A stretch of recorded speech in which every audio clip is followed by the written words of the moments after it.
মায়েরা বাবারা সবাই জ্ঞানীজন। গীতা অধ্যয়ন করি, গীতা পড়েছি, কিন্তু গীতাকে হৃদয়ে ধারণ করিনি।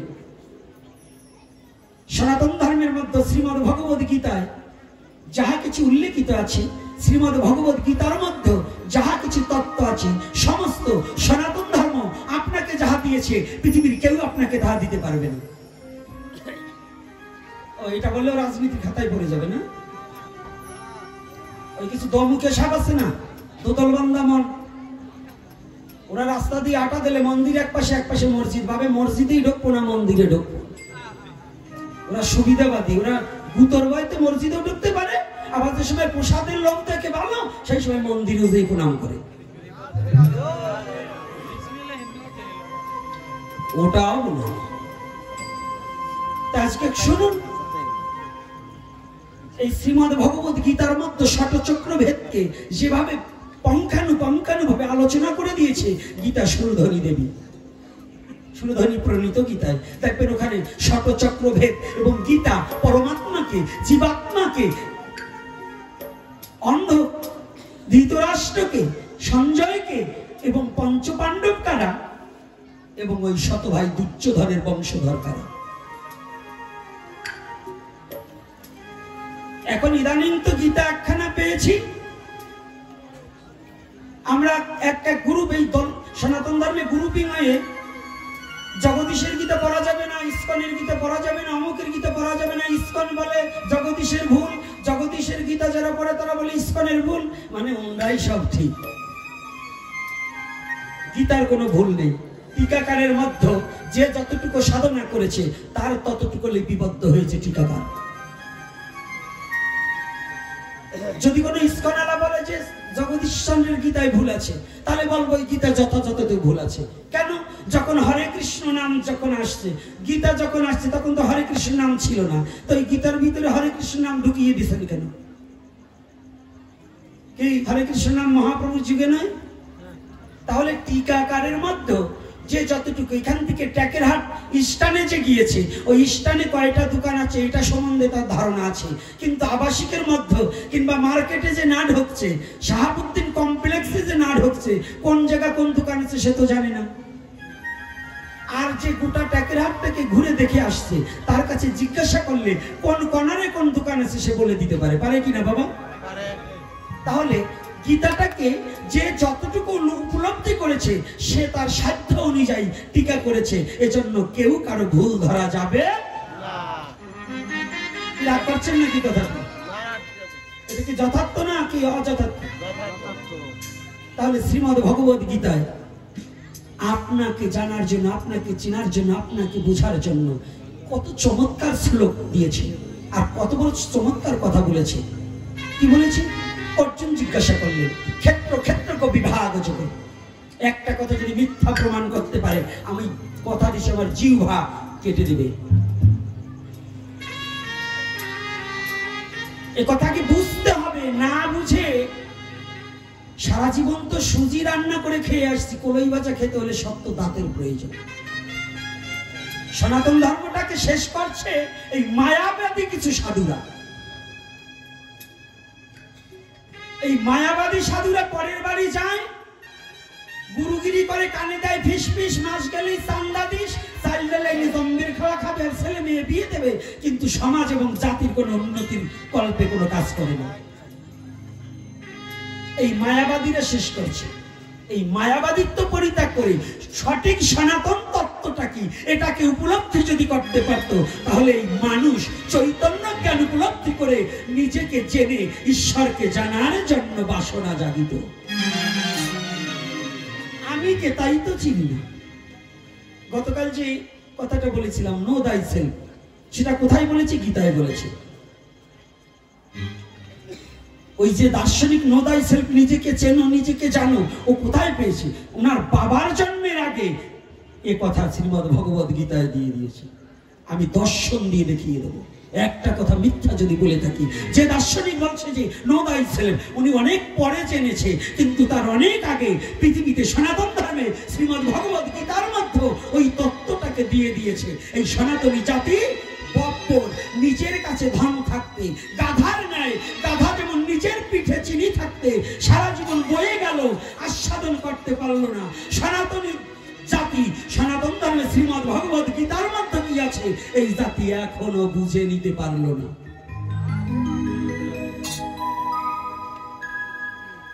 আমার কথাটা কিন্তু একটু চড়া চড়া ভালো রাগই না, আমার চেহারাটাও ভালো না, কথাবার্তা শুরু ভালো না। তাহলে আজকে দেখুন কি অর্জুন জিজ্ঞাসা করলেন ক্ষেত্র ক্ষেত্রজ্ঞ বিভাগ যোগে। এখনই গীতা টান দেন, যদি মন্দিরে থাকে বের করে দেখুন যদি একটা কথা মিথ্যা বলে। কি বলছে অর্জুন ভগবানকে জিজ্ঞাসা করছে, ভগবান ক্ষেত্র কি আর ক্ষেত্রজ্ঞ কি আছে নাকি? বাবারা যারা গীতা অধ্যয়ন করেন আছে নাকি এটা? অর্জুন কি জিজ্ঞাসা করছে, ক্ষেত্র কি আর ক্ষেত্রজ্ঞ কি? ভগবান কি বলেছে, ক্ষেত্র মানে দেহ, আর ক্ষেত্রজ্ঞ ওটা সম্বন্ধে যিনি বিশেষ করে জানে তিনি হচ্ছে ক্ষেত্রজ্ঞ। খুলে দেখুন গীতা। তাহলে ওখানে নো দাই সেলফ ইংলিশে বললে বাবা গুসাই জম্বের ইংলিশ বলে, আরে ওর আগে ওই দার্শনিকের চেয়ে অনেক আগে আমার ভগবান কৃষ্ণ নিজেই বলছে তোমাকে তুমি চেনো, তোমাকে তুমি জানো, তোমাকে চিনতে পারলে তোমার এই দেহটা কি আর এই দেহের মধ্যে কে আছেন আর এই দেহটাকে বিশেষ করে তুমি যদি জানতে পারো তাহলে পৃথিবীর আর কিছু জানতে বাকি থাকবে।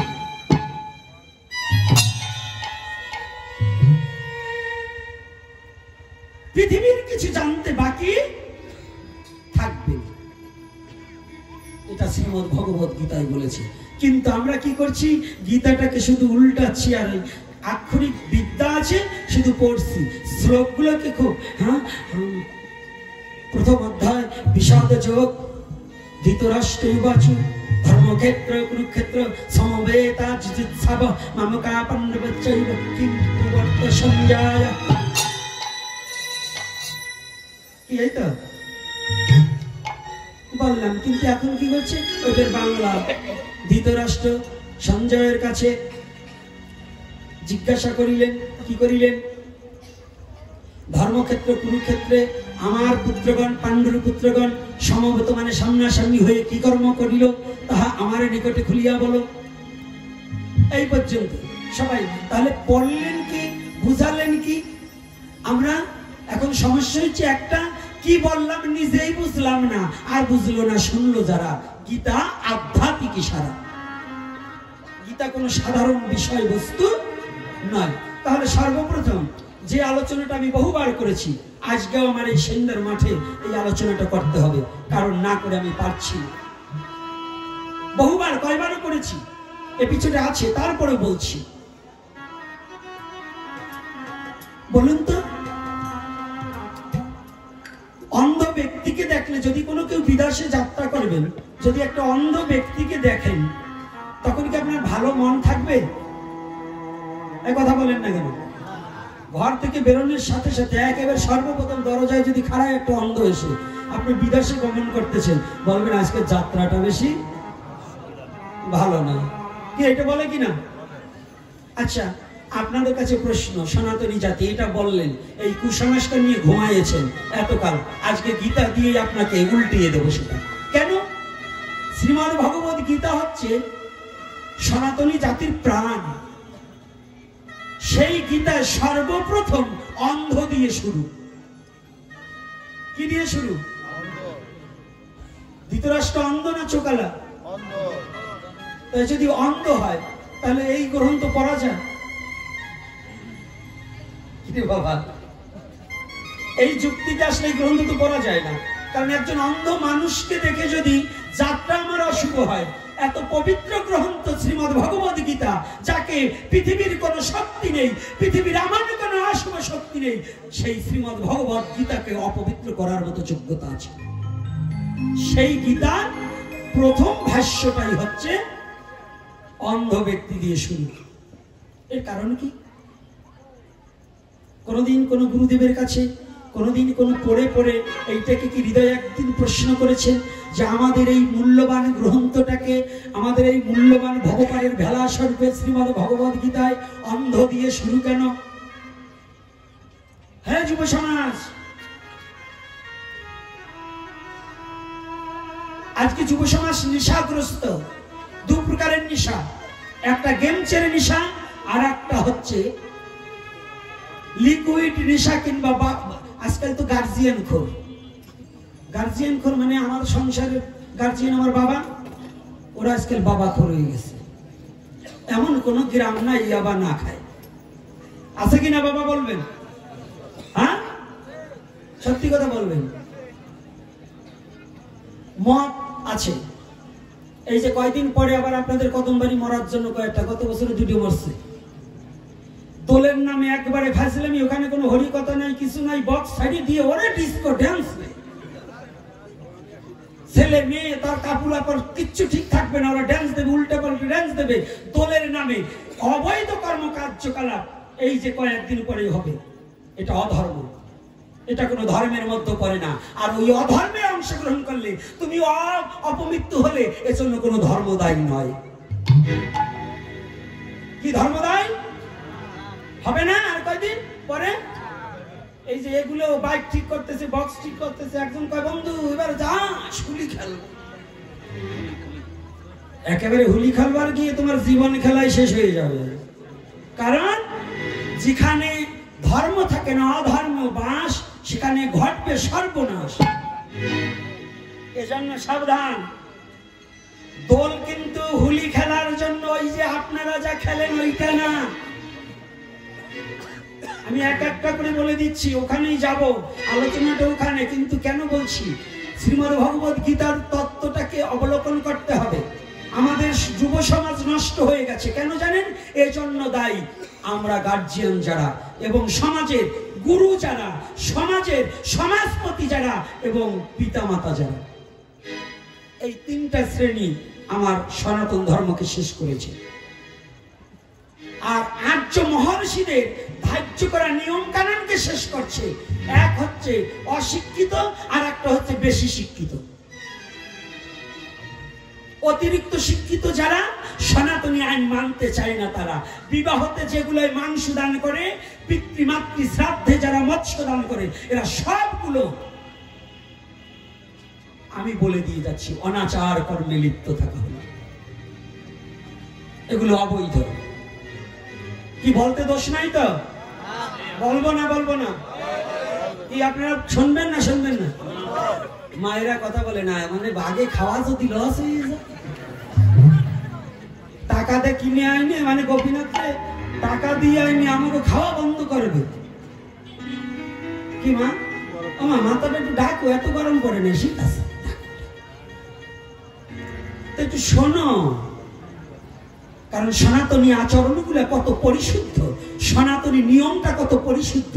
আপনার আমার কারণে এই সনাতন ধর্মটাকে নোংরামির পথে ঠেলে নিচ্ছে, যা যে এতে নোংরামির পথে নিয়ে আপনার আমার সমাজের ক্ষতি হচ্ছে। ধর্মের কিছুই হবে না, ধর্ম ধর্মের জায়গায় টিকে থাকবে, কিন্তু ক্ষতি হচ্ছে কার? আপনার আমার আর আমার সমাজের। নাকি বাবা? ক্ষতি হচ্ছে কিনা? তাহলে আজকে এই শ্রীমদ্ ভগবত গীতার উপরে কিন্তু আসক্তি করতে পারছি না। ওরা আসক্তি হয়ে যাচ্ছে মোবাইলে এবং নেশাতে। আজকে শুনলাম আইপিএল নাকি একটা খেলা আছে, এটা খেলে এর আগে 18 লক্ষ টাকা দিয়েছে। এইবার শুনলাম তারপরে শ্বশুরের টাকা মিটিয়ে শ্বশুরের নামে বাড়ি লিখে নিয়েছে। এইবার আবারও দিনা হয়েছে যে এখন বেচবে কি, এখন ওইরকম বাড়ি 3 খান বেচলে আর হবে না, এখন শ্বশুরের শুদ্ধ বেচা লাগবে। এইরকম জামাইয়ের কাছে মাইয়ে বিয়ে দিলে, এই জন্য মাইয়ে বিয়ে দেবেন। আর এই যে যুবতী মায়েরা, ছেলে পাইলেই সম্পর্ক করে যেও না, একটু ভাইবে চিনতে যাইও যে তোমাকে খেতে দিতে পারবে কিনা। ঠিক কোমলমতি মেয়ে ওই যে 2 দিন পরে করলে হ্যালো হ্যালো, ওই 2 দিন পরে সদরুদ্দিন সাহেবের সাথে চলিয়ে গেল। এই বন্ধ করো। এইটা বন্ধ না করলে জীবনে কোনোদিন তুমি মনুষ্যত্ব জায়গায় পৌঁছাতে পারবে না। যারা ধর্মান্তরিত হয়, যারা নিজ ধর্ম পরিত্যাগ করে অন্য ধর্ম গ্রহণ করে, তারা পতিতার চেয়ে নিকৃষ্ট জানিবেন ইচ্ছা। এটা জেনে রাখবে। এজন্য সনাতনী জাতিকে হুঁশিয়ার করার জন্য। তো এটা থেকে ফিরতে হলে কি প্রয়োজন? রোগ যখন হয়েছে ডাক্তারে দেখাতে হবে, আর ডাক্তার যদি দেখাই তাহলে ঔষধ দিতে হবে। একমাত্র এই রোগের ঔষধ একজন সদ্গুরুর চরণে আশ্রিত হওয়া, এটা হচ্ছে ডাক্তার। আর ঔষধ হচ্ছে গীতামৃত রস আস্বাদন করা। ওই গীতারূপ ঔষধকে যদি আপনার সন্তানকে অকপটে আস্বাদন করাতে পারেন, ওই দুর্চরিত্র থেকে সচ্চরিত্রে আসবে, এটা আমার দৃঢ় বিশ্বাস আছে। বিশ্বাস আছে তো? কাদের বিশ্বাস আছে হাত তুলুন তো। গীতায় কাদের বিশ্বাস আছে? জয় নিতাই গৌর হরি। ঠেলায় পড়ে এলো হাত তুলবেন, আমি জানি। কি তোমাকে গীতায় বিশ্বাস নাই? হাত তুললাম না কে? গেছেন নাকি হাতে শক্তি? হ্যাঁ, ল্যাপের তলে বসে দিয়ে এরকম চাকতি পারো, তো এখন ভগবানের নামে হাত তুলো না।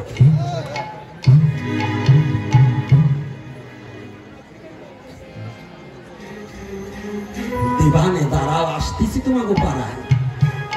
এই পাড়াকে ঠান্ডা করিয়েছি, তো তোমাকে পাড়া যাবো। আর এই সন্ধ্যায় ডাকুক বা না ডাকুক, ডাকলেও চলবে, না ডাকলেও চলবে। এক দরজা বন্ধ, হাজার দরজা খোলা, তাই না বাবা? এই জন্য ওই কমিটির তেল মারি আবার আসবো এই আশা গোপীনাথ করে না। ওই তেল মারা পাঠ করবো না। যাম যতটুক সময় বসে থাকবো, মহাপ্রভু যাহা বলায়, যেটা সত্য, যেটা সনাতনের কথা, যে কথা শ্রবণ করলে সনাতনী উজ্জীবিত হবে, যে কথা শ্রবণ করলে সনাতনের মৃত্যু বৃক্ষে পুষ্প প্রস্ফুটিত হবে, সেই কথাই সনাতনীর কথা, এবং সেটাই বলে যাবে, সেটাই বলে যাবে সনাতন সত্য। আর যে সত্যকে ধরে আছে, ঠাকুর রামচন্দ্র রামকৃষ্ণদেব বললেন, যিনি সত্যকে ধরে আছে তিনি ভগবানের কোলে শুয়ে আছে, তার কোনো ভয় নাই পৃথিবীতে। এজন্য এই কথাগুলো একটু বুঝতে হবে। তাহলে শ্রীমদ্ ভগবদ গীতার সর্বপ্রথম কে? অন্ধ। এই অন্ধকে অন্ধ কেন দিলেন গীতায়? অর্থাৎ জগৎজীবকে বুঝালেন, হে জগৎজীব, তুমি অন্ধকার থেকে যতদিন পর্যন্ত জ্ঞানী না হবে, ততদিন পর্যন্ত এই গীতার তত্ত্ব তোমার পক্ষে বোঝা সম্ভব না।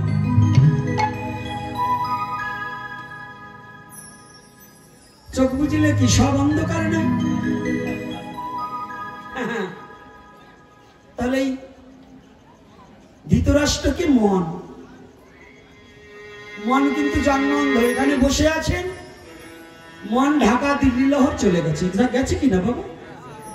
আছে কিনা বাবা? মন কোথায় চলে গিয়েছে? দিল্লি লহর চলে যায় না? আপনার দেহটা এখানে পড়ে আছে। ও কি ওই দিল্লি কি আছে দেখতে পায়? তাহলে অন্ধকে মন। এখানে মনের কথায় চলা যাবে না যদি বিবেকবান না হয়।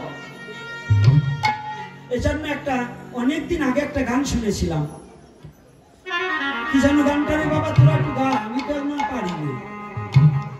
ও পাগল মন, মন রে মন কেন এত কথা বলে, পাগল মন, মন রে মন কেন এত কথা বলে, ও পাগল মন, মন রে মন কেন এত কথা বলে, পাগল মন, মন রে মন কেন এত কথা বলে। আমি চাই আমার মনকে বুঝাতে, মন আমার চাই রঙে ঘুরা দাঁড়াইতে,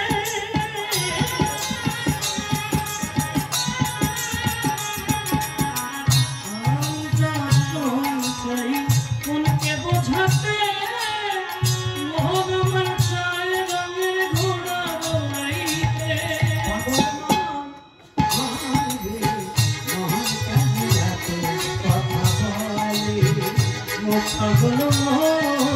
মন রে মন কেন এত কথা বলে। আমি চাই আমার মনকে বুঝাতে, মন আমার চায় ঘোড়া দাওড়াতো। তাহলে এই মনকে স্থির। অর্জুন জিজ্ঞাসা করলেন, কৃষ্ণ হে জনার্দনে সর্ব কারণের কারণ, আমার এই মন বাতাসের চেয়েও দ্রুতগামী বেশি। কি গীতায় বলছে কিনা? কিরা সাধু বাবারা, গীতায় এই কথা অর্জুন বলেনি যে বাতাসের চেয়ে আমার মন দ্রুতগামী বেশি? আমার মনটাকে কি করে কণ্ঠলে করিব? আমার মনটাকে কি করে তোমার চরণে একনিষ্ঠ ভাবে ডুবিয়ে দেব? ডুবিয়ে দেব। আমার মন যে কোনো শাসন বারণ মানে না। ভগবান বললেন, অর্জুন অর্জুন, এত সাহসা তোমার মনকে শাসন মানতে পারবে না। যদি তোমার মনকে শাসন করিতে হয় তাহলে যোগ অভ্যাস করো। গীতা আছে কিনা? যদি এই যোগে অসমর্থ হও তাহলে আমার প্রীতি সাধনের কর্ম করো। আছে নাকি? মায়েরা গীতা পাঠ করেন না? এ কথা লেখা আছে তো না? আমি ভুল বলছি? পড়েছেন কিন্তু বোঝেননি। কেন বোঝেননি?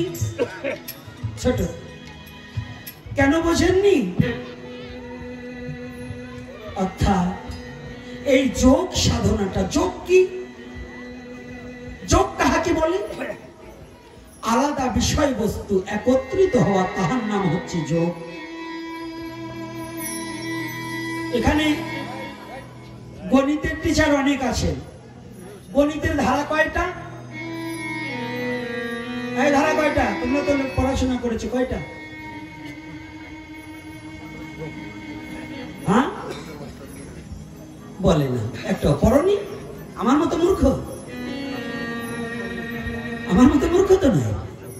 20 গুণিতের পাটিগণিত। আরে না না না, এইখানে আমরা চারি ভাবে জানি। কি? যোগ, বিয়োগ, গুণ, ভাগ। মিথ্যা কথা দুটো। এই সারা জীবন চারটে ভাবছেন না, কিন্তু মোটে হচ্ছে দুটো। কি কি? যোগ আর বিয়োগ। যোগের সংখ্যা যখন বেড়ে যায় তাহাকে গুণ বলা হয়, আর বিয়োগের সংখ্যা যখন বেড়ে যায় তাহাকে ভাগ বলা হয়, নাকি? তাহলে আলাদা বিষয়বস্তু একত্রিত হওয়া তাহাকে কি বলে? যোগ। দুটো কাঠি আলাদা ছিল, একত্রিত হওয়া তাহাকে কি বলে? যোগ বলে তো না বিয়োগ? যোগ তো, ভালো করে বুঝবেন, যোগ তো। তাহলে যোগে কি হয়? বাড়ে না কমে? যোগে বাড়ে। আমার সনাতন বললেন যোগে জাগে। আমার সনাতনের গীতায় বললেন যোগে জাগে। এই সাউন্ড কুমা সাধু কো সাউন্ড তো বাড়িতে যা। যোগে কি হয়? একটা ইটের উপরে আর একটা ইট যোগ করলে নিচু হয় না উঁচু হয়? তাহলে জাগে না নিচু হয়? তাহলে অর্জুনকে বললেন ভগবান কৃষ্ণ তুমি যোগ করো। কি যোগ করবে? বলছে তুমি যুক্ত হয়ে যাও কোথায়? যেমন তৈল পাত্র হইতে অন্য পাত্রে তৈল ঢালিতে সময়, ওই তৈলকে যেমন কোনো সেবন করা যায় না। সেবন করা যায়? ঢালবে যত সময় তৈল ধরার মতো একত্র চিত্তে পড়ছে না, তদ্রূপ তুমি যুক্ত থাকো, যোগে যুক্ত থাকো। কাহাতে? তুমি যে জীব, তুমি পরমকে অনুসন্ধান করার জন্য ভগবানকে সদা সর্বক্ষণ স্মরণে থাকো।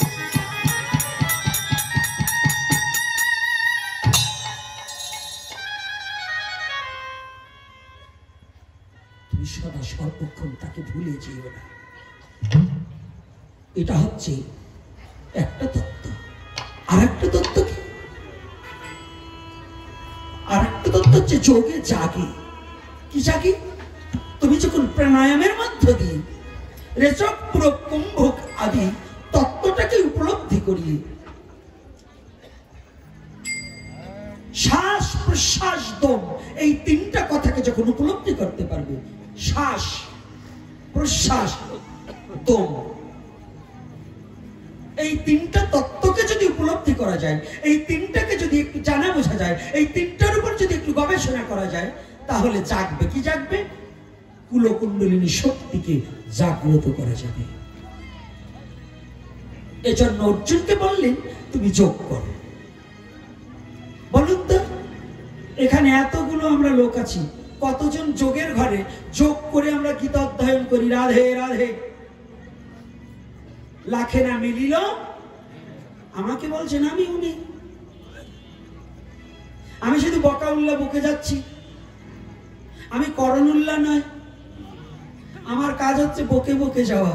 এই জীবনে বোধহয় আর আমার কর্ম করা হবে না, কারণ এই রাত নাই দিন নেই, দিনে একটা রাত্রে একটা, এরকম বক বক করতে গেলে তো বাবা আর হয় না। এজন্য আমার দ্বারা আর সাধন ভজন জীবনে হবে না।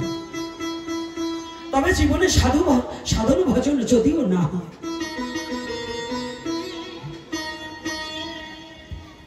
তাহলে একটা ভরসা আছে, এই জীবনে আমি কোনো সাধন ভজন করতে পারি না, আমার দ্বারা জীবনে কোনো গোবিন্দ ভজন হয়নি, শুধু মুখে বলে গেলাম, কিন্তু এ জীবনে কোনোদিন ভগবান অর্জুনকে বললেন তুমি যোগে যুক্ত হয়ে যাও। আমার এই জীবনে কোনোদিন ওই যোগে যুক্ত হতে পারিনি, আমি কোনোদিন ভগবানের স্মরণ করে ভগবানের সাথে যুক্ত হয়ে জীবাত্মা পরমাত্মার মিলনে ঘটাতে আমি কোনোদিন পারিনি।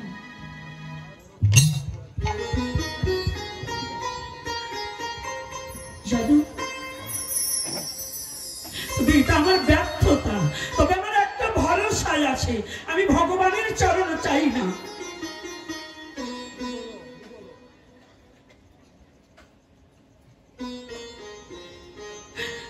আমি ভগবানের এমন কোন সাধন করিনি যে তার চরণ পাবো, আমি জীবনে এমন কোন কর্ম করিনি আমি ভগবানকে দেখতে পাবো, জীবনে এমন কোন সাধনার মধ্যে লিপ্ত হইনি যে আমি কোনোদিন ভগবানের করুণা পাবো।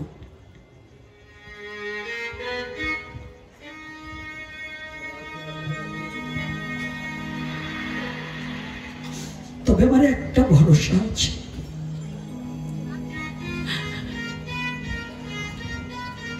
সমস্ত কুল হারিয়ে গেল, একটা কুল থাকে জীবে। হে জগৎজি, যদি তোমার সমস্ত কুল হারিয়েও যায়, জগতের সমস্ত কুলকে যদি হারিয়ে ফেলো, তবে একটা কুল আছে।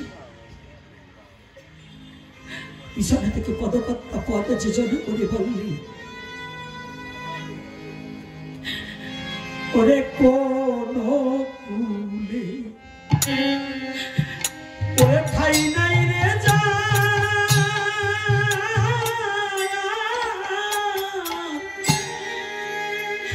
আমি পার করিব, ওরে পার করিব তারে,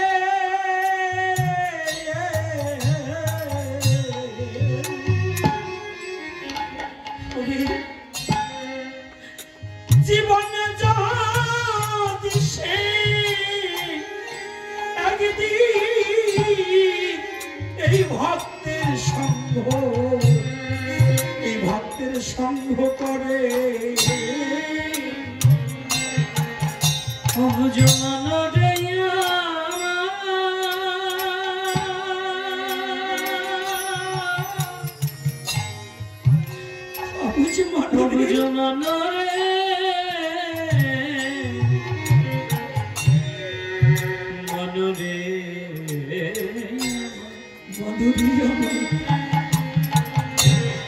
আর কোন কুলে ঠাই নাই রে যা, ঠাই নাই রে যা,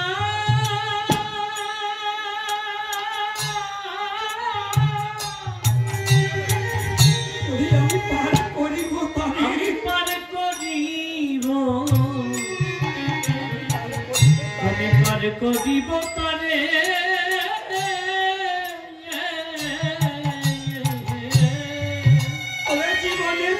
সেই আগে দিন ওরে এই জীবনে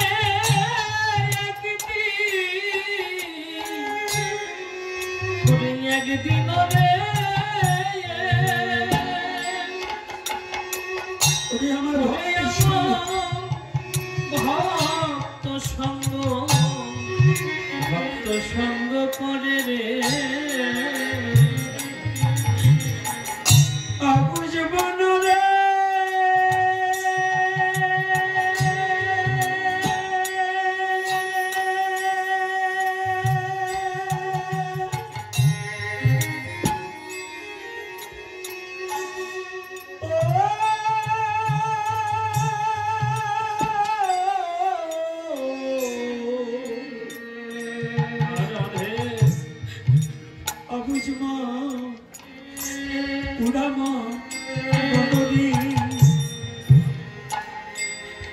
এ জগতে কোন কুলি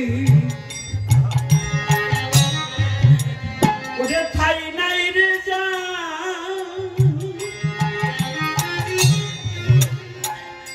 ওরে আমি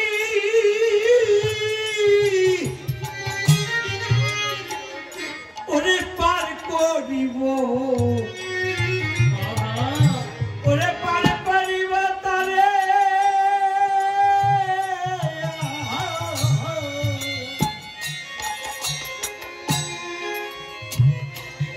ওরে জীবনে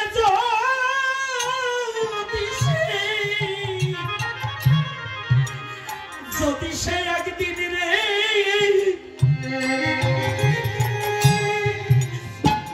ওরে এই কৃষ্ণ ভক্তের সঙ্গ করে কোন কুলে ঠাই নাই রে যা ঠাই নাই রে যা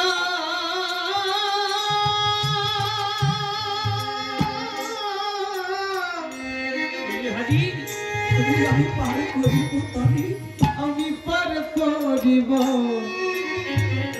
আমি পার করিব তারে জীবনে যদি সে একদিন জীবনে সে যদি একদিন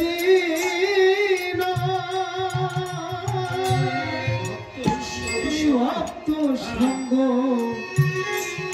কৃষ্ণ সঙ্গ করে অবুঝ মন রে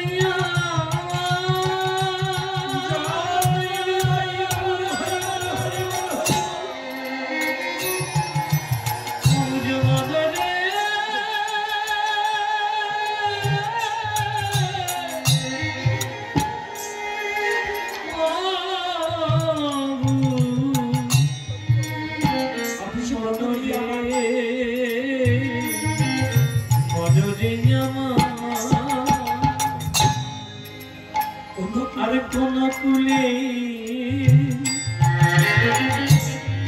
ওরে ঠাই নাই রে যা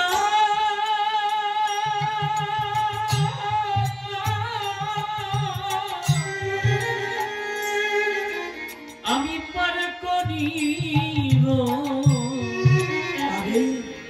আমি পার করিব তারে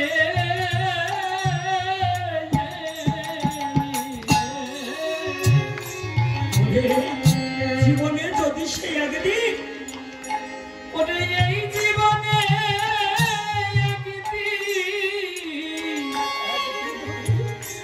একদিন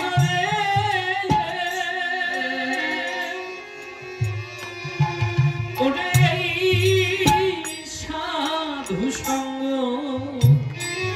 এই বৈষ্ণব সঙ্গ করে রে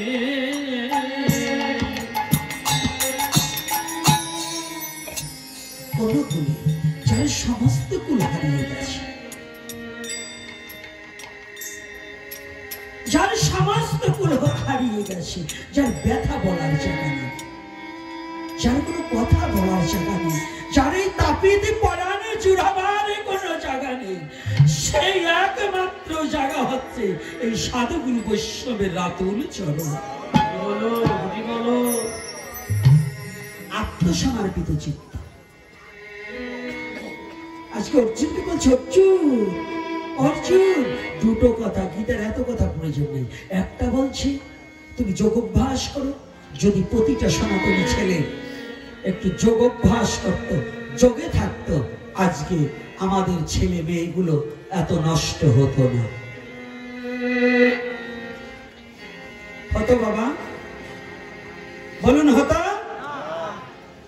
আজকে আমার সমাজ এত ছাড়ে খাড়ে যেত না। এখনো সময় আছে, এখনো সময় আছে, বুঝতে হবে। তোর বাড়ি কই? ফোন বন্ধ কর। এখানে বসতে হলে ফোন চাপিয়ে একবারে বের করলো। সে যে হোক, থামবার পরে বলবা। যতটুক সময় স্টেজে থাকবো ততটুক সময় এই স্টেজের প্রতি একজন ব্যক্তি থাকলেও তার এদিকে লক্ষ্য থাকতে হবে। মোবাইল চাপতে বাড়ি যাও। কি বাবা? ভাগবতী আসরে এসে ফাজলামি করবা, ওটা মেনে দেব না। তাতে যা হয় হবে। এত কথার পরেও যদি তোমাদের ব্রেনে কিছু না ঢোকে, তাহলে আর এ জন্মে ওই গরু ছাগলের মতোই চলবা, আর মানুষ হতে পারবে না। এই জন্য বলছি, হে সনাতনী জাতি, নিজের ঘরে সম্পদ থাকতে ওই ফকির লালনের গানের মতো হয়ে যেও না। ও যার আপনা খবর আপনার হয় না, ও যার আপনা খবর, ও সে আপনাকে চিনতে পারলে গো, যাবে অচিনাকে চিনা, যাবে অজানাকে জানা।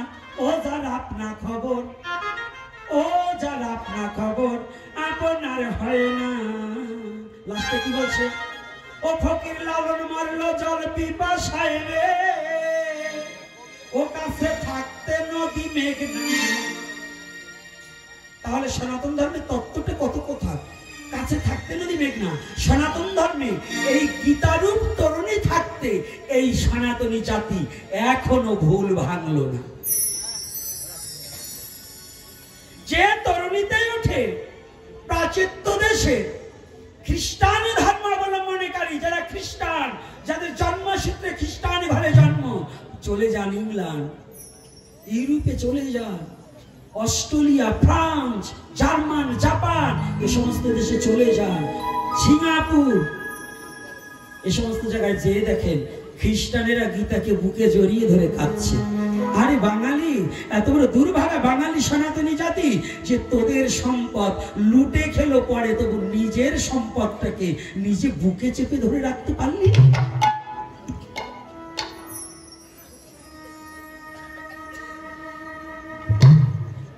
একটু বুকে তো ধরার চেষ্টা করি। কত বড় চরম কথা বলছে। ক্ষেত্র মানে দেহ, আর আমরা ক্ষেত্র মানে বুঝি জমি, তাই না বাবা? ক্ষেত্র মানে কি? খেতে যাবি না, এক মাঠে যাবি না, আর ওখানে গীতায় বলছে ক্ষেত্র মানে দেহ। তোমার এই দেহটা সম্বন্ধে এমন করে জানতে হবে, নোদাই ছেলে কথা, তোমাকে তুমি জানো, তুমি কে? এই কথাটা কে বলেছিলেন? কলির যুগে একজন জিজ্ঞাসা করেছিলেন। কাকে? ভগবান। কলির ভগবানকে? কলির ভগবানকে? যুগ নায়ককে? আস্তে আস্তে না খেয়ে আসছে। একাদশী অমৃত মেলা দূরে। আজকাল বলে কোন কোন ভদ্রলোক, শিক্ষিত সমাজ যারা, অনেকের বলে একাদশী লাগে না, ও ছাতা করে লাভ কি, না খেয়ে লাভ কি, খাও দাও ফুর্তি করো, যে কদিন বাস্তি করো। আরে ফুর্তি রে, এই জন্ম জন্ম নয়, কয় মরার পরে যাই হোক। আরে ব্রেনে কিছু ঢুকলো না, বলছে অমুক মরিয়ে গেছে, তাহলে গেছে কোথায় গেছে? কি বলুন? মরিয়ে গেছে, তাহলে গেছে যখন কোথায় গেছে? তাহলে এখানে কয়দিনের জন্য এসে এত বাহাদুরি করছো, যেখানে অনন্তকাল থাকতে হবে, সে কথাটা কি চিন্তা করে দেখেছো? তাহলে যদি মরে যাও, ওই যেখানে যাবে ওখানে যেতে হলে জীবনে জীব আমরা জানি কি মন ভুলানো কথা বলি, খালি হাতে এসছি, খালি হাতে যেতে হবে, এটা বলে না বাবা? আপনারা কি শুনছেন? এটাই বলে না, দেখ মানুষ টান করে দিয়ে যায়, হ্যাঁ বলে আমি কিচ্ছু আনিনি, কিচ্ছু নিয়ে যাব না। দুটো জিনিস, একটা নিয়ে এসেছি আর একটা যেয়ে নিতেই হবে। এসেছি আবার নিতেও হবে। যেটা আনছি সেটা নিতে পারবো না। আনছি ভাগ্য, নিতে হবে কর্ম। আনছি কি ভাগ্য, নিতে হবে কি তাহলে যদি আমি কেমন কর্ম করেছি, এই কর্মফলটা তোমার ভোগ করতেই হবে। রাধে, কর্মফল ভোগ করতে হবে না? হবে কি না? এই কলির পবন অবতারী শ্রীমানে গৌর হরি একদিন নিরজনে বসিয়া আছেন।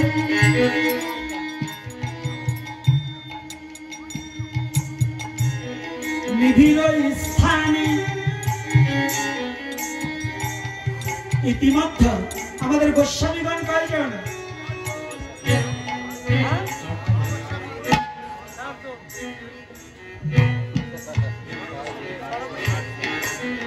কেউ বলছেন 6 জন, মিথ্যা কথা। কেউ বলছেন 7 জন, ওটাও মিথ্যা কথা। 8 জন।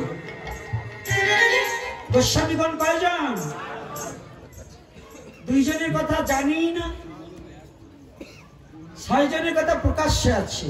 আমরা তো সাধু হয়েছি। আমি গোপীনাথ, আমাকে যদি একটু মহারাজ বলে আমি ফুলে যাই, তাই না? ফুলে যাই না? ওরে বাবা, মহারাজ হয়ে গেছি। আজকে আমার সবচেয়ে ভালো লাগতেছে, এই ট্যাকের আট রাজরে এত পাঠ হলো, একটা ব্যক্তিকে কোনোদিন পাইনি। আজকে একটা নতুন ব্যক্তিরে পাইছি। বলবো না বলবো না, আমি মহাপ্রভুর কাছে প্রার্থনা করি যে ব্যক্তি আজকে যোগদান করছে, ইনি যেন মৃত্যুর আগ পর্যন্ত ভক্ত সঙ্গ ছাড়া যেন না হয়। সে ব্যক্তি আর কেহ নয়, আমার রিপনের বাবা। এই ডাইন পাশে দেখতে পাচ্ছি রিপনের আমার প্রার্থনা, বাবা জীবনে তো যতকালই গেল তোর বাবা অনেক কষ্ট করেছে। তুই বাবা একটা কাজ করিস, আজ হতে যেখানে ভাগবতীয় কথা হবে জোর করে হলেও তোর বাবাকে একটু নিয়ে যাবি। আর আমিও বাবাকে একটু অনুরোধ করব, আমার এই এতদিন এই অঞ্চলে ভাগবতের মধ্যে আজকে আপনাকে দর্শন করেছি, তাই আজ থেকে যোগ যখন দিয়েছেন আর বিয়োগ হইয়েন না। যারা যোগ দিয়েছেন তারা আর বিয়োগ হইয়েন না। পেয়ে এমন সুযোগ হলে বিয়োগ শেষে কি আর পাবি দেশে? গুরু কি ধন চিনলি না মন, দিন গেল তোর রঙ্গ রসে। আপন শান্তি গুরু অনুরাগ ভাবে যার ঘটেছে, তার হয়েছে বিষয়ের বিরাট। এই জন্য আজকে আমার খুব ভালো লাগছে, সত্য কথা বলি। আর এবার বছরের পাঠের মাধ্যমে আজকে যে কথাগুলো মহাপ্রভু কৃপা করে বের করে দিলেন, এই কথাগুলো সারা বছরে বলতে পারিনি। আজকের আমার একটু ভালো লাগছে, কারণ এই সেন্দিয়াতে এর আগেও পাঠ করেছি, কিন্তু এত নীরবতা পাইনি, এত নীরবতা। আর আজকে আমার আরো আনন্দ লাগছে, কিছু শিক্ষিত লোক যারা জ্ঞানী, তারা আমি দেখতে পাচ্ছি কিছু কিছু বদন্ত চিনা আছে, সরাসরি না চিনলেও দূর থেকে চিনি। তো এজন্য আমার খুব ভালো লেগেছে। এজন্য সবাইকে বলি ধন্যবাদ, এবং আপনাদের এই আচরণে আমি পরম সন্তুষ্ট। আমি নয়, শুধু যে পাঠকই আসুক তাকে গৌর হরি যাহা কিছু বলাক, নীরবতা পালন করে হরি কথাকে আস্বাদন করতে হবে। এটাও একটা ধর্ম, এটাও আপনার মানবতার ধর্ম। এটা যেন আজকে নয়, শুধু আজকে এই গোপীনাথের হুমকি ধামকিতে বকার ভয়তে চুপ থাকছেন এটা নয়। যত ছোট পাঠক আসুক আর বড় পাঠক আসুক, আপনারা কৃপা করে নীরবতা পালন করে হরি কথাটাকে আস্বাদন করবেন। রাধে রাধে, মনে থাকবে তো? আর মায়েদের প্রতি আর একটা অনুরোধ করে যাচ্ছি, আপনারা যেখানেই যাবে মস্তকটা একটু ঢেকে যাবে। আর এই অনুরোধটা করছি, তারপরে গৌরলীলায় প্রবেশ করছি। আর একটা অনুরোধ, যুবক বাবা যারা দোল পূর্ণিমায় হোলি খেলবার যেও না, হোলিতে নিজেকে রঙিন করো। সেই হোলিটা কি জানো, একটু এই অহংকারকে বস্তায় বস্তায় টাকা দিয়ে এই রং তামসা ফাজলামি না করে একটু সাধুগুরু বৈষ্ণবের চরণে গড়াগড়ি গিয়ে একটু হরি নাম করো, তাতে জীবনে রেহকাল পরকাল দুটোই পাবে। হরি বল হরি বল, মনে থাকবে তো? কি আমার এই পক্ষে কারা? কিছু কিছু লোক হাত উঁচু করছে না, নাইলে তো ডিস্কো ডান্স দিতে পারবো না। সাবধান, গত বছর থেকে বলছি, এবারও বলছি, আবার একটা জিনিস, আর গৌরহরি যা করে, আর একটা জিনিস আপনাদেরকে বলে দিচ্ছি, সেটা হচ্ছে দুর্গাপূজায় কোনো মেয়ে নাচাবেন না, মদের বোতল আনিবেন না। এই দুটো জিনিস আপনাদের চরণে হাত রেখে বলছি, যদি আপনি সঠিক পিতা হন, আপনার ছেলে যদি মদের বোতল নিয়ে আসে, ওই পুত্রকে ত্যায্য পুত্র করলেও ও মৃত্যু হলেও আপনার মঙ্গল। কারণ ওই কুলাঙ্গারের জন্য আপনার বংশ বিনাশ হবে, আপনার বংশের মুখে চুনকালি পড়বে। পুত্র হয় কিসের জন্য? পুত নামক নরক হইতে করিবে ত্রাণ, এই কারণে পুত্র নাম দিলেন ভগবান। যে পুত্রের দ্বারা পিতামাতার মুক্তি হবে, সেই পুত্র যদি মূত্র তুল্য হয়, পুত্র আর পুত্র দুটো একই দরজা দিয়ে পৃথিবীতে আসে, একটা মাতৃগর্ভে প্রবেশ করে আর একটা পথে ঘাটে পড়ে থাকে। তাই যে পুত্র পিতামাতার মঙ্গল সাধনের জন্য জীবনটাকে চালাতে না পারে, ওই পুত্র পুত্র নয়, ওটা মূত্র তুল্য, ওর দু চার কুড়ি মরে গেলেও কিছু হয় না। এজন্য সনাতনী জাতি, তোমরা যারা যুবক বাবা আছো, যা জীবনে ভুল করেছো, আজ থেকে প্রতিজ্ঞাবদ্ধ হয়ে যে আর যা ভুল করেছি আজ থেকে আর ভুল করব না। আমরা সঠিক সনাতনকে হৃদয়ে ধারণ করে আমি সনাতনী হতে চেষ্টা করব। রাধে রাধে। তাহলে মদের বোতল আর এই মেয়ে নাচানো বন্ধ করবে, এই অঞ্চলটাতে বেশি হয়। আমি চরণে হাত রেখে যাচ্ছি, চরণে হাত রেখে। আর যারা পুজো কমিটি আছেন, আপনাদেরও বলে যাচ্ছি, আপনারাও পোলা পান্ডে বলবো কি, বুড়ো দাঁত পড়িয়ে গেছে, ওরাও যাইয়ে সামনে ওই রকম তাকাই থাকে, মানে জীবনে আর দেখে না, বাস্তব দেখে। কি এরকম আছে কিনা বলুন? তাই আমি চরণে করি মানা যে ওখানে যাবেন না, আর ওটা থেকে বিরত থাকবেন। এইবার হ্যাঁ দাও, আরে দেখি কি দিয়েছে, ভালো হইলো ভালো।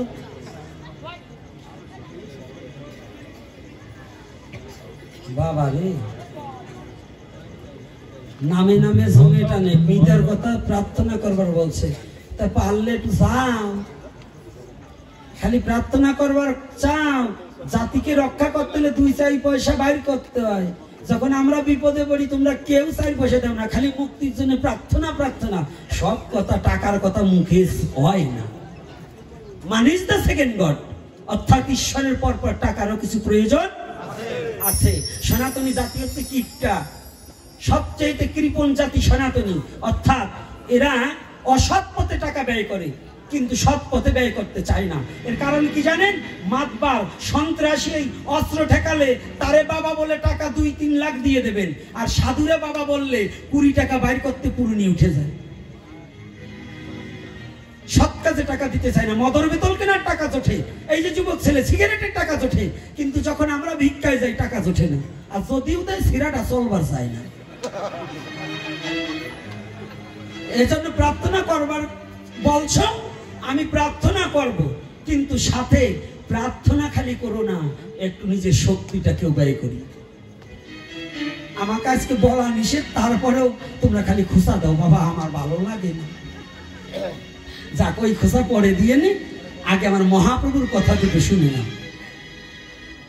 গোস্বামী কয়জন? 8 জন। 2 জনের নাম আপনারা, 6 জনের নাম জানেন, 2 জনের নাম অনেকে জানেনই না। শ্রীরূপ সনাতন ভট্ট রঘুনাথ, শ্রীজীব গোপাল ভট্ট দাস রঘুনাথ, এই 6 জনের কথা আমরা জানি। আর 2 জনকে, একজন হচ্ছে লোকনাথ গোস্বামী, আর একজন হচ্ছে ভূগর্ভ গোস্বামী। এরা কিন্তু এই সরগোস্বামীর আগে মহাপ্রভু কেমন, এই লোকনাথ গোস্বামী কেমন ব্যক্তি তাই শুনুন। যারা আমরা জানি ভক্ত যায় ভগবানকে পাবার লালসে, আর ওই নদিয়া থেকে ভগবান ছুটে এসেছে তার ভক্তকে নেবার জন্য। সে হচ্ছে লোকনাথ গোস্বামী তালকড়ি আশ্রম। ওই তালকড়িতে লোকনাথের আদি পিত্রালয়। এই স্বয়ং সাক্ষাৎ গৌরহরি নিতে এসেছিলেন কাকে? লোকনাথ গোস্বামীকে। এই লোকনাথ গোস্বামীকে আর ভূগর্ভ গোস্বামীকে মহাপ্রভু আগে পাঠান শ্রীরাম বৃন্দাবনে। তখন বৃন্দাবনে বসবাসের খুব অনুপযোগী। আমার চোখ বুঝো না রাধে। ওরে মার ঘুমাবি কত, ঘুমাস না মা, ঘুমাস না, নাহলে কিন্তু তুলসীর কথা দিয়ে দেবো। তুলসীর পাতা কখন দেয়? মরার পরে। আজকে যে কয়টা হরি নামে ঘুমাবে ওই কয়টার চোখেই দুইটা তুলসীর পাতা দিয়ে বলবো বলো হরি। কায়দা আছে, ঘুমাবে কি বাবা, আর ঘুমানো যাবে? আসলে প্রকৃত তারাই মরা, কৃষ্ণ কথায় ঘুমায় যারা। মরা তো তারা, এমনি তো দেহ থেকে প্রাণ পাখি চলে যায় আর একটা দেহ নিয়ে আসিতে হবে আবার এই জগতে, তাই না? আর মরা কারা? এমন মানব জন্ম পেয়ে হরি কথা শ্রবণ না করে ঘুমায় যারা। আজকে মহাপ্রভুর নির্দেশে দুজন গোস্বামীগণ গেলেন। তাদের কথা জীবনী লেখার জন্য যখন বললেন, তাদের গুণকথা, তিনি না বললেন না আমাদের কোনো প্রকাশ্যে আসবো না, প্রতিষ্ঠার চাই না, মান প্রতিষ্ঠায় সব শুকরের বিষ্ঠা। আমাকে একজন দণ্ডবত না করলে আমার ভালো লাগে না। আর মহাজন কি গান রয়েছে জানেন? আমাকে যেন কেউ নাচ হয়, আমি সবার পিছনে থাকবো, শুধু মনে মনে মাকে একটু ডাকবো। তোমরা চেয়েছেন সবার পিছনে থাকতে, আর আমরা কি করি জানেন? এই যে আজকে একটা চোরের ছেলে ধরা পড়ছে, চোরের ছেলে ধরা পড়ছে, অর্থাৎ এই নিত্য চালাকি করে ওই পিছনে বসছে, কিন্তু চোখ দুটো তো আমার গেছে। চোররে ধরার জন্য পুলিশ তো সদা সর্বক্ষণ আসামি খোঁজে, খোঁজে না? খোঁজে কিনা? চুরি এবিটা করে নাই, ওর বাবা করছে, তাই আজকে ধরিয়ার নামে সাজা দেবো। এই সাজাটা কি? ভক্তের সম্মুখে দেখিয়ে দিলাম যে না, আগে যাদের নিয়ে চলেছি কিন্তু তার একজন পেয়েছি। রাধে রাধে। সাদা স্বরূপে কাছে বসিয়ে রাখছি। এটাও একটা ভালোবাসা। এই ভালোবাসা কবে ফুরিয়ে যাবে জানি না। আজকে প্রতিষ্ঠার লাগি পুরি পালাইয়া যায়, প্রতিষ্ঠা তব পিছে পিছে যায়। মান প্রতিষ্ঠায় সব শুকরের বিষ্ঠা। টনকে টন শুকরের বিষ্ঠা যদি করে থাকে, কেউ তাহা যেমন কুড়িয়ে নেয় না। মানব জীবনে যদি মান প্রতিষ্ঠা, প্রতিষ্ঠার লোভে কোনো কর্ম করে, সেটা কোনোদিন ভগবৎ সেবায় লাগে না। এজন্য দুজন আসলেন না প্রকাশে, আসলেন 6 জন। শ্রীরূপ সনাতন ভট্ট রঘুনাথ, শ্রীজীব গোপাল ভট্ট। এই 6 জনের মধ্যে আপন 2 ভাই। কে? রূপ আর সনাতন। বয়সে রূপ ছোট, সনাতন বড়। সনাতন ধর্মের দর্শন গুলো দেখুন। রূপ গোস্বামী আগে হোসেন সাহেব চাকরি ছেড়ে দিয়ে আগে যেতে গিয়েছে বিধায়, গৌরের চরণে আগে আশ্রিত হয়েছে বিধায় সনাতন বড় হয়েও রূপকে দাদা বলে সম্বোধন করেছেন।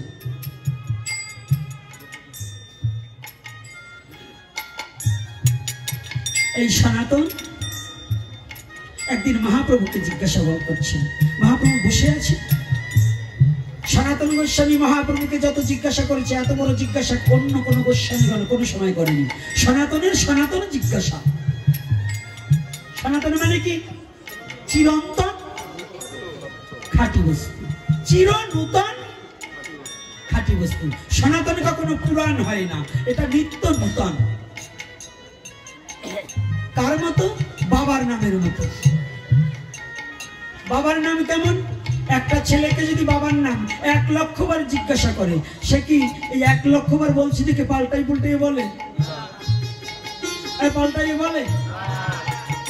সন্তানের কাছে বাবার নাম যতবারই বলা হোক, ততবারই যেমন নূতন লাগে, আনন্দ লাগে। সনাতন ধর্মটা হচ্ছে তদ্রূপ। যতবার এই পৃথিবীতে মানুষ যতবার আসবে, সনাতনে আশ্রয় নিলে তার তত আনন্দ বৃদ্ধি পাবে। রাধে।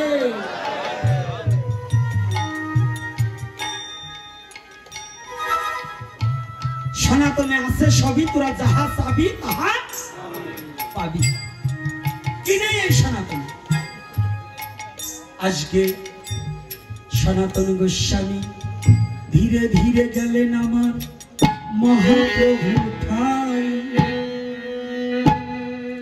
বলছে প্রভু তোমার কাছে কিছু জিজ্ঞাসিতে চাই।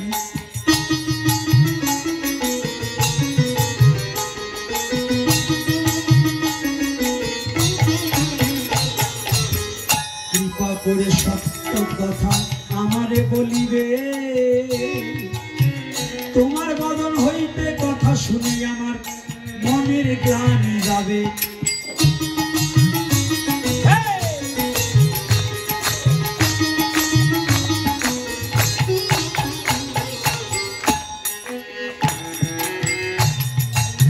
প্রভুর চরণে সনাতন প্রণাম করিয়া একটু দূরে যাচ্ছে সনাতন নয়ন জলে ভাসিয়া।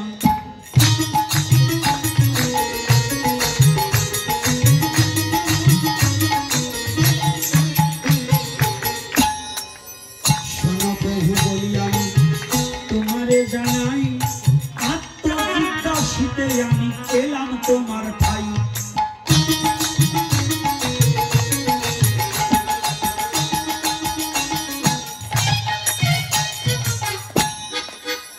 আত্মজিজ্ঞাসাটা কি? মহাপ্রভু বলছে শোনো সনাতন আমার কথা শোনো,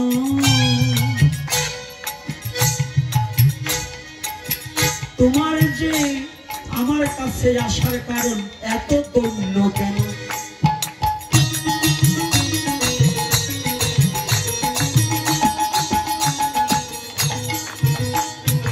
তোমার যে দৈন্যের মূরতি, তুমি যে যেমন করে আমার কাছে কথা বলতে এসেছো, বলো বাবা কি বলতে চাও সনাতন? বলছি প্রভু আমার একটা আত্মজিজ্ঞাসা। অমকের বাবার নাম কি, অমকের জ্যাঠার নাম কি, এই অমক এ করলো কেন, এই আজকাল সনাতন ধর্মের জিজ্ঞাসা হয়। কিন্তু আত্মজিজ্ঞাসা কি এটা কিন্তু জিজ্ঞাসা করে না। বলুন, মানুষকে ঠকানোর জন্য প্রশ্ন করে না? সাধু একজন আসলে, পাঠক একজন আসলে চিলি পেপার লিখে দেয়, এইটার মানে কি? উনি জানার পরেও লিখে দেয় মানুষকে ঠকাবার জন্য। বললেন না, এটা বন্ধ করে দাও, কেউকে ঠকাতে চেয়েও না। যদি তুমি কাউকে ঠকাবার জন্য যাও, একদিন দেখবে তুমি নিজেই ঠকে বসে আছো। বসবে না? আজকে যখন সনাতন গোস্বামী মহাপ্রভুর কাছে গেছে, মহাপ্রভু বলছে তুমি এত দণ্ড করছো কেন বলো? আচ্ছা প্রভু আমার জিজ্ঞাসাটা কি জানো? কে আমি?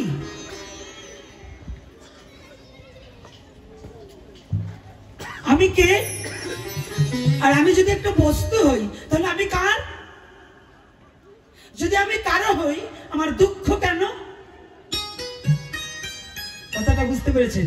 একটার মধ্যে কয়টা প্রশ্ন? একটার মধ্যে কয়টা প্রশ্ন? একের মধ্যে তিন। রাস্তাঘাটে বই কেনেন না, একের মধ্যে তিন। বাংলা ইংরেজি অঙ্ক, তা আজকে সনাতনের একের মধ্যে তিন। মহাপ্রভুকে পেয়ে বলছে প্রভু তুমি বলো কে আমি, আমি কার, কেন হেন এত তাপত্রয়? এ কথা জানিলে পরে কইছে হিত হয়, আমার হিত কিসে হইবে তুমি খুলিয়া বলো। কত চমৎকার কথা! কে আমি, আমি কার? প্রথম প্রশ্নটা কি গো? কে আমি? আর গীতায় বলেছিলেন কি? এই দেহটা ক্ষেত্র, এই ক্ষেত্র সম্বন্ধে তুমি জানো। যিনি বিশেষ করে জানে তিনি হচ্ছে ক্ষেত্রজ্ঞ। তাহলে এইবার সনাতন কি ক্ষেত্রজ্ঞ নয়? সনাতন কি বাইরে জিজ্ঞাসা করছে না ঘরে জিজ্ঞাসা করেছে? কাহেদা আছে গো বাবা। সনাতন বলছে কে আমি? মহাপ্রভু দেখলেন সনাতন তোমাকে পয়ারের মধ্য দিয়ে, তোমাকে এক কথার মধ্যে এই তিন প্রশ্নের উত্তর দিয়ে দেব। তিন প্রশ্নের উত্তর কি বলছে শোনো। জীব নিত্য কৃষ্ণ দাস তাহা ভুলে গেলাম, মায়া পিছা শিফা গলেতে বান্ধিলা গলেতে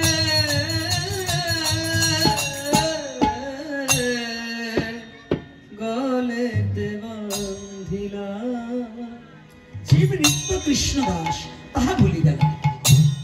সনাতন তুমি কে? তুমি যে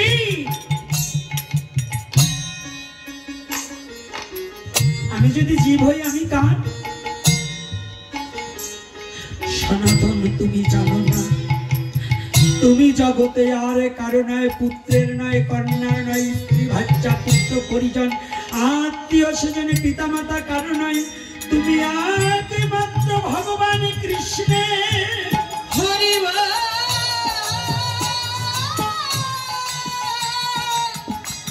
হরি বল হরি বল হরি হরি। তুমি কার? তুমি কৃষ্ণের। ও তাহলে আমার দুঃখ কেন? কৃষ্ণের হলে তো আমার দুঃখ থাকার কথা নয়। কৃষ্ণ আনন্দময়, আনন্দ নব ঘন শ্যাম কিশোর, তাহলে তো আমার দুঃখ কেন? ও এটা বুঝলে না? তোমার দুঃখ হচ্ছে তুমি যখন কৃষ্ণকে ভুলে গিয়েছো তখন মায়া এসে তোমাকে ফাঁসি দিয়েছে গলায়।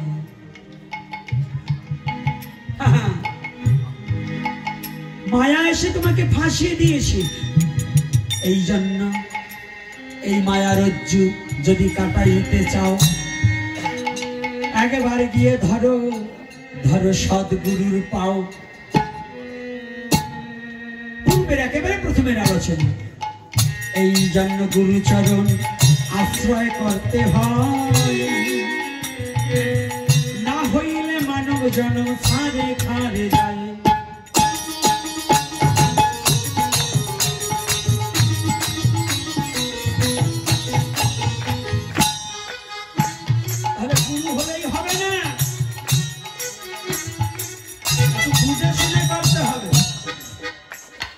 গোপীনাথ ভালো রসের কথা বলতে পারে ওনারাই গুরু করবো, যে ভালো কবি গান গাইতে পারে ওরাই গুরু করবো, যে ভালো কীর্তনীয় ওরাই গুরু করবো। দাদা আজকাল আমাদের সমাজে গান যে ভালো গাইতে পারে সেই গুরু, কয়খান বই পড়ে কয়টা শ্লোক মুখস্থ করলে সেই গুরু।